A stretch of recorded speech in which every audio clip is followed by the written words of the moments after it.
Hello and welcome to another exciting edition of 805 Focus. My name's Eric Davis, Executive Director of TV Santa Barbara, and on the 805 Focus, we spotlight nonprofit organizations throughout Santa Barbara County. And today we have a great interview set up. We have Cheryl Sweeney from Hillside joining us today. Welcome, Cheryl. Thank you, Eric. Thanks for having us. We were just chatting about that Hillside's been around for 80 years. That's pretty amazing. Well, this is our anniversary of 80 years, and it started even before that, if I can just tell you a little bit about our history. It's so interesting. It actually started, the vision and concept for Hillside started with the Director Academy Award-winning director, George Cukor. He directed such things as Judy Garland and Star is Born. So he had a niece that had cerebral palsy. She lived in Ojai, and he realized that she needed care that wasn't being provided for.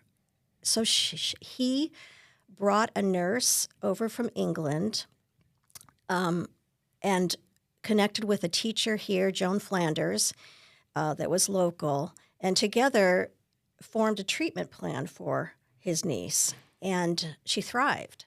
And so in the late, by 1943, they decided to open a home for children with cerebral palsy. And it quickly went to capacity. There was such a need for that. In fact, one of our residents, our oldest resident, is 81. She'll be 81 in June, and she was one of those children. She came to Hillside at age 9. So she's lived with us all her life. In 1945, we incorporated officially as Hillside.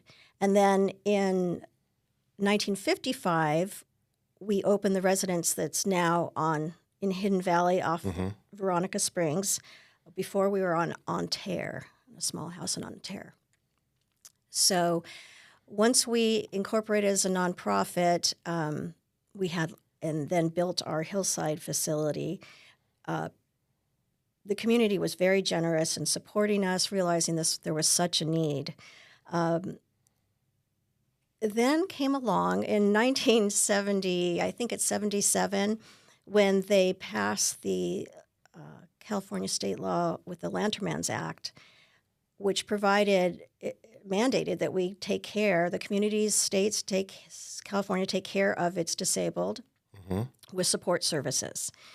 Right after that, we realized there was a great need for adults, not just the children, but it's adults. And a lot of those children became adults, and then what were we going to do with them? There still wasn't great support out there. So we transitioned to an adult facility, taking as young as 21 on up. And this is 1975? 1978 or 9, I believe. Yeah.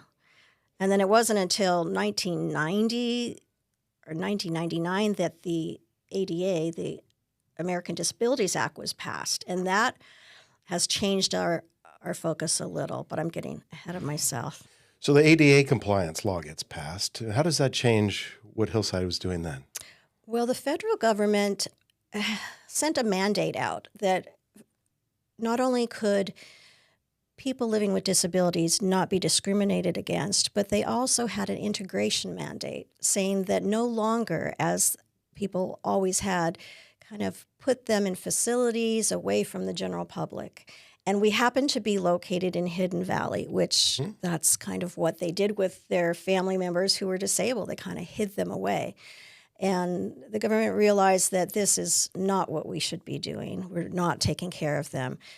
So being a facility that opened in the 50s, we're kind of like a dorm. I mean, it's a wonderful place. It's a home. So it's very homey, dorm-like, kind of like a college. And the residents love it. But the mandate says that we need to get them living more like we do, integrated with our communities and not segregated, even though we have programs that takes them out in the community during the day. And we work hard to integrate them into festivals and just going to the library, the park, the beach. We try to do all that. But now their living needed to change. So we've been working for quite some time in our development project, which will then enable our residents to live in small adaptive homes duplexes, 4 to 5 each. And we have 24 acres, although a lot of it's slope. It's near Hendry's Beach, Yes. Beach, a beautiful area. And we're going to integrate it with homes for the general public and senior housing. So it's going to be a totally new kind of diverse, integrated, mixed abilities neighborhood with bike paths and walkways. And there'll be a rec center and a pool. And it's just one of a kind. And because it's such a new concept, we've been struggling to get this going, but we're hoping that we can break ground next year. Wonderful. Yeah, it's very exciting. You've got a little bit of history. You're telling us what the future holds. For those people watching out on television or when you're in the community, how do you describe it? What's your elevator pitch of Hillside? One, it's just the most wonderful place. These residents, although they're underserved and very vulnerable, they are happy. They live with intellectual and developmental disabilities such as Down syndrome, autism, cerebral palsy. The majority are nonverbal and non-ambulatory. They require, most of them, one-on-one assistance with daily dressing and eating and everything that they're doing. So it requires quite a few employees. But they live a wonderful life. We tend to their needs. We provide an environment where they get to live the life they want to have. I mean, just a couple of weeks ago, we bought a gi. I don't know if you know martial arts, but it's the outfit. Sure, yes. Because one of our residents was just enamored with martial arts. So he was never so thrilled to put this on, and pose for us. So we have a person-centered treatment program where we initially assess each resident for their capability as well as what they want to do, what life they want to live. And then we set up goals, and we do monthly progress reports on their progression of these goals and assessments and adjustments, because we do physical therapy, cognitive therapy. We do all kinds of skills training. We have cooking classes and art classes and dance classes, and we throw dance parties, which they love. So anything that can really ignite their curiosity and their fulfillment in life, that's what we do. And it's a wonderful place. Everyone that comes away from visiting, it really touches them. Really touches them. Well, I could see it in your face and the energy. I love the place. And people can come visit, right? They can. Every month we started what's called Getting to Know Hillside, and it's a program where we provide delicious lunch by our chef. Martine has been there over 30 years. Wow. And believe me, getting 3 meals a day that have medical requirements, puree requirements, allergies, and it's very complicated. But he also is a marvelous cook, so he provides lunch, and we do a brief tour of the facility. We show our video about us and answer questions and give a little talk so people see what we're all about. As many people still don't know that we exist. And you're not just making a difference with the residents. I know it's just for families. It's life-changing.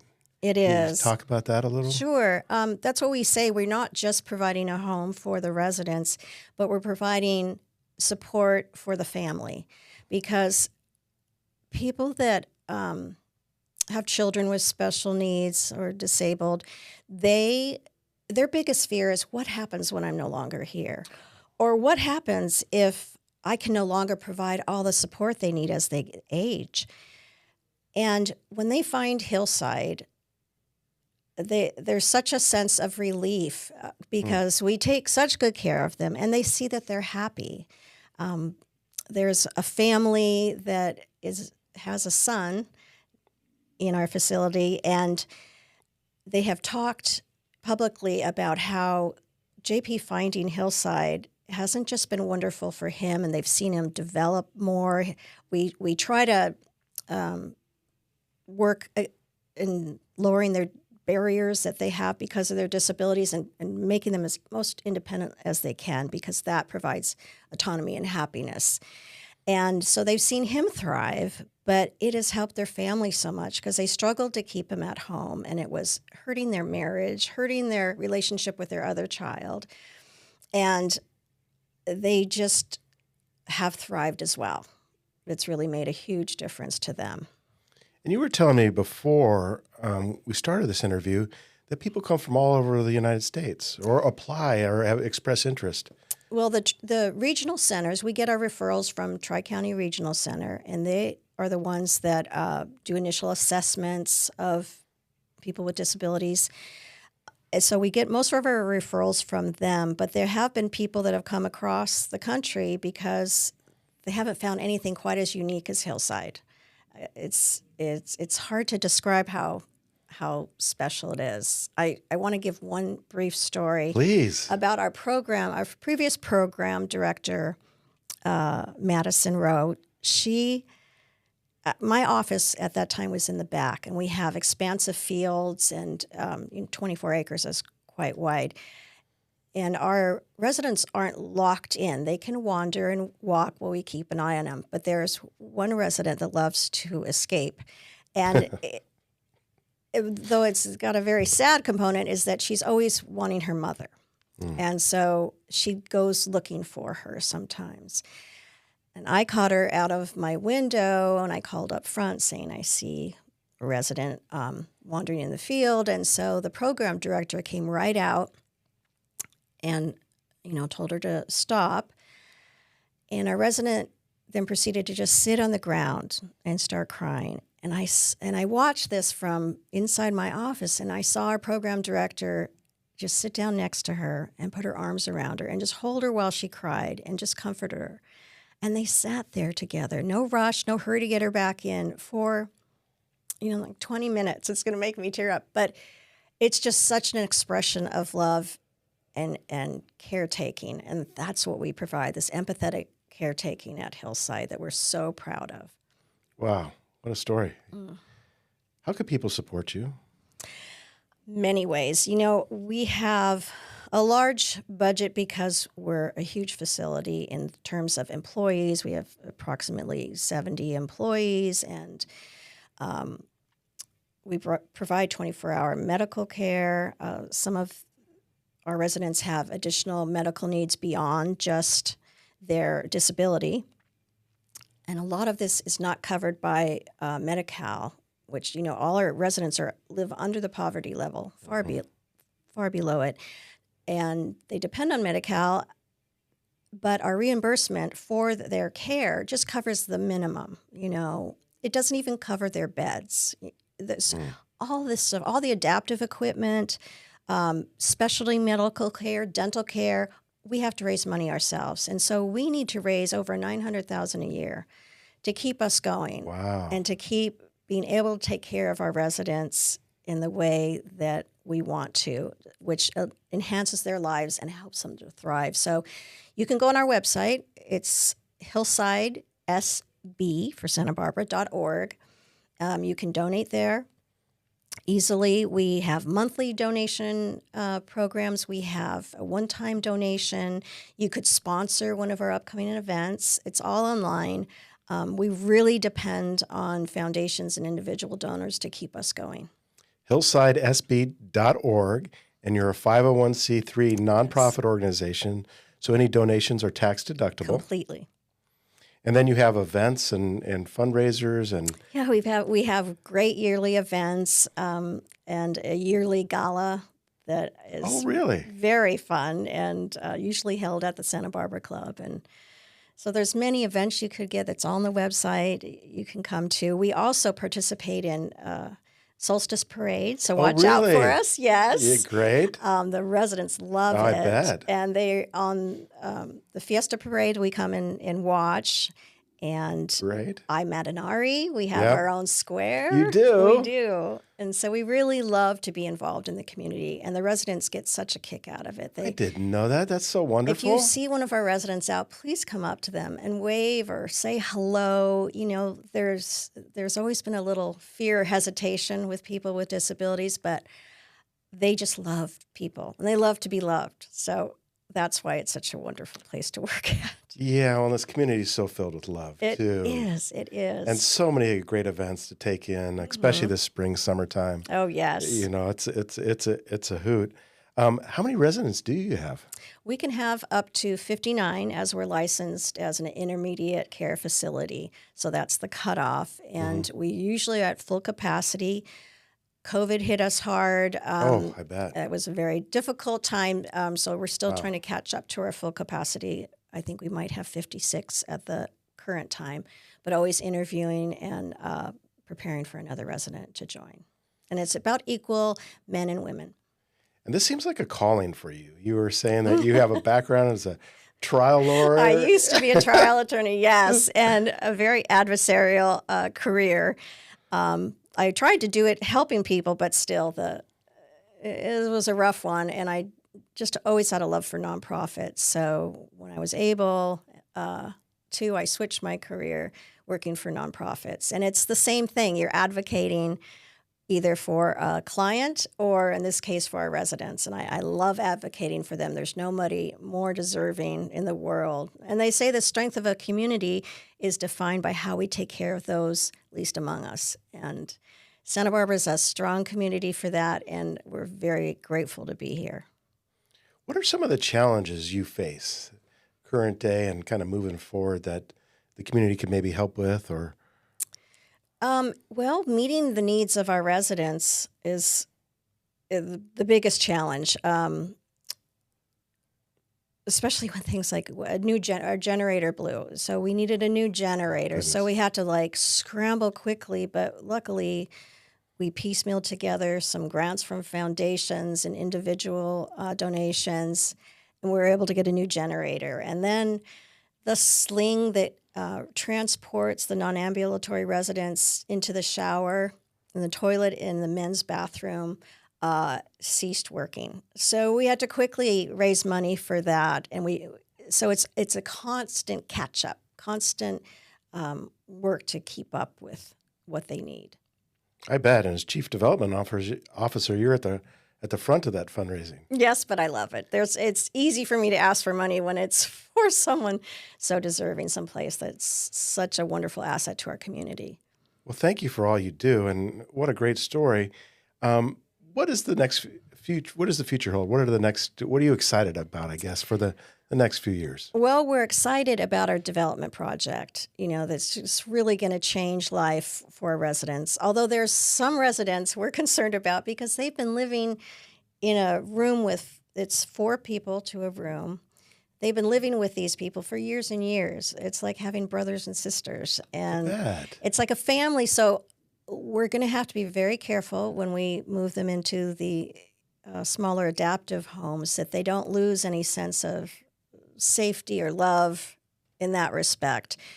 But it has been known to be more important that they're integrated with community. So it'll be a delicate balance to achieve, and their interests will always come first for us. And that's not too far on the horizon? We hope to break ground next year. It's going to be very exciting. We're going to really need the community support for that.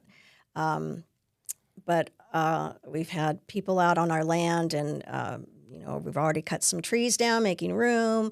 We have beautiful facility surrounded by a creek, Aurora Creek. And so we're really excited about this new development. It's going to take a lot of work, but it'll be great for them, I think. So we're filming this in April 2025. So you're thinking in 26. You're going to break ground. And fingers crossed. Yes. There's been a lot of hurdles. I bet. One interesting fact is that, we have to have the state. We have a lot of people involved. And there's so many regulations. And, building in Santa Barbara is not an easy task. When we got stuck with people's different interpretation and of what is integrated. What does integration mean? What does that mean? For some people, it was as long as they're nearby. Others, it had to be a certain, 350 feet rule, close. So trying to navigate this as such a new kind of concept has been a lot of work and very fascinating, but frustrating that it's taken so long. But you're getting there. We're getting there. We have hope. Yeah. Well, thank you for joining us on the 805 Focus and telling the story of Hillside. Thank you for having It's me. been a pleasure to have you on. And once again, as we close, how could people best support your efforts? Donations, attend our events, and come by and visit and spend a few minutes with our residents.